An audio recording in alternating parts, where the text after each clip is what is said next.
Let's talk about the master plan here in Ripley. I understand that this was classified as a priority development area back in 2010, and I think that means a lot for the growth of the region. Is that right? Absolutely. We've seen a lot of people come here from the greater Springfield area as well as from Ipswich, and it's really the new growth suburb or growth area of the Ripley region at this point in time. I read somewhere that we're expecting more than 130,000 people to move into this region over the next sort of 10 to 15 years. That's phenomenal growth. It sounds like it might be some of the best growth in the country. People see the benefit of being out here. And when you consider Ipswich as a whole had a population of about a quarter of a million for a very long time. The fact that we're putting together as a corridor about 130,000 people in about a 20-year period is pretty phenomenal as to the growth of the area. I understand the master plan is obviously consists of Ripley Town Centre and Ecco Ripley. Correct. What's the difference, Scott, between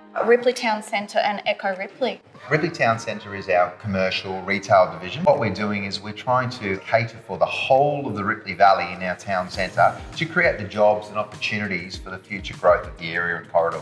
Ripley Town Centre is made up of 10 areas, and each of those areas is mixed use in nature, but has a bit of a theme across each of those areas. So for example, right now you and I are standing at Ripley Town Centre, stage 1 asset, which is a retail asset. So it's a Coles, a medical centre, pharmacy, gymnasium, and about 20 specialty stores. It's a credit to the company and to what we've delivered. There's been a massive difference in 3 years of the population and the foot traffic through the centre, and I think it's a realisation of what's actually here, and obviously it creates shopping habits and so forth, but it's a testimony to the shops and the tenants that we have here, as well as obviously giving the footprint of something that people are going to see in the future with the way we've designed the centre. I understand that the entire development is something like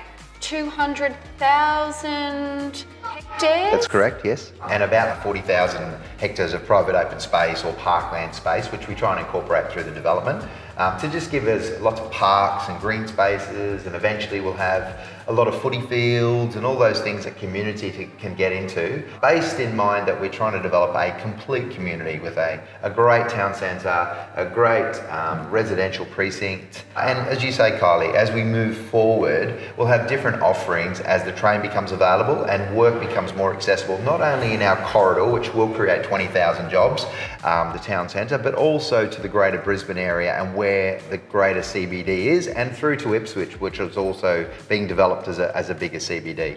I think one of the key differences for this particular project, Scott, is the attention to detail that we give to sustainability, and the fact that more than 20% of our land holdings is given to green space, parks, playgrounds, and that sort of investment that we make for that community connection. Absolutely, and this has been something that we've strived to do since the start of the development around 7.5 years ago, and we're one of the only developments in Queensland that has a 5-star Green Star rating. We also try and incorporate that into our shopping centre with the solar panel system, integrated panels that we have, as well as starting to integrate that more and more as there's an appetite for that in our housing model.